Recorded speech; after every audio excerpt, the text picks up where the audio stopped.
Meanwhile, Human Rights Watch has slammed Persian Gulf Arab monarchies for their crackdown on rights activists and peaceful reforms. The rights group says Persian Gulf Cooperation Council countries are, quote, engaged in a systematic and well-funded assault on free speech. It listed hundreds of activists, journalists, and lawyers who have been in prison in the GCC countries after unfair trials. Human Rights Watch urged these monarchies to carry out the much-needed reforms that the activists have demanded for years instead of putting them behind bars. The Persian Gulf Cooperation Council is comprised of Bahrain, Saudi Arabia, the United Arab Emirates, Kuwait, Qatar, and Oman.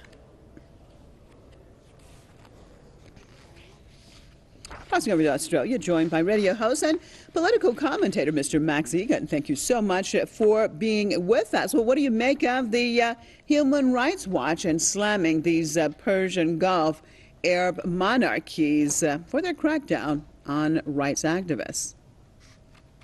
Well, it's kind of interesting because what you see in the Human Rights Council is the very countries that are carrying out the human rights abuses. So it's really kind of theatre for the masses. These human rights abuses are atrocious, and they've been going on in these countries for years.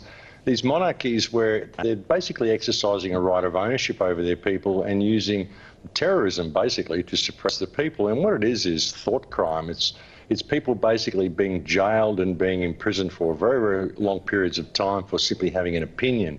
And that opinion is that we should have some sort of rights and some sort of ability to function as normal human beings.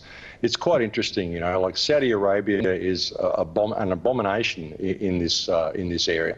And you see that this state is part of that Human Rights Council, which is making these complaints. So really, I think it's the UN trying to sort of appease the people and make it appear that they are trying to do something when really they're not. I mean, these are the very people that are carrying out all of these atrocities, and it's an absolute joke, really. I mean, I don't even know how to analyse this statement by these people. I mean, it seems almost as just making a mockery of actually the meaning of human rights by these same entities who appear not even to know the meaning of human rights and being on the council. What needs to be done? We look at it from the international perspective. We have so many of these so-called international organizations from the United Nations and other international entities, but basically are not living up to their responsibilities. Can enough pressure be put on these entities to change it, or does there need to be a total systematic rehaul of the way things are done from an international perspective regarding human rights? Well, I think that does. I mean, the United Nations, if it's going to exist at all, it needs a complete overhaul, because it's not a United Nations at the moment at all. It's a united dictatorship. You have very, very few countries, very powerful countries, who hold the right of veto over the decisions that everybody else makes. You have countries that are supplying the surveillance equipment for all of these human rights violations to occur, such as Israel has the power of veto and has the United States backing in everything that it does. And you have the very countries that are carrying out all of the human rights abominations appointed as the Human Rights Council.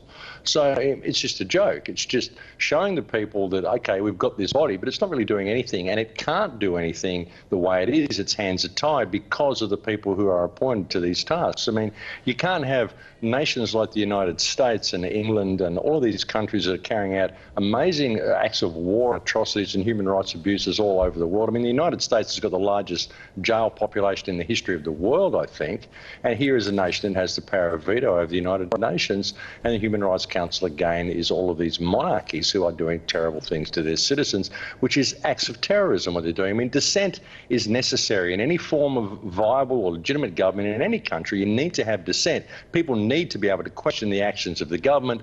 Otherwise, it's simply people exercising a right of ownership over other people. And when we have these monarchies doing it, well, it's taken to the nth degree, where they're cutting off heads, cutting off hands, and imprisoning people for incredibly long periods of time, brutal executions where they're crucifying people and beheading them as if, you know, you can't go far enough. I mean, how can a nation that does this be even anywhere near a Human Rights Council? So for the United Nations to exist at all, it needs to be completely overhauled. The people of the world need to step back and really see what this is and think, oh, okay, if we're going to have some sort of governing, regulating body, well, at least it needs to be populated by responsible people, and that rules out all Western politicians and all the countries that are currently participating, or at least the representatives that they have there anyway. Thanks so much for being with us out of Brisbane. Radio host and political commentator, Mr. Max Igan.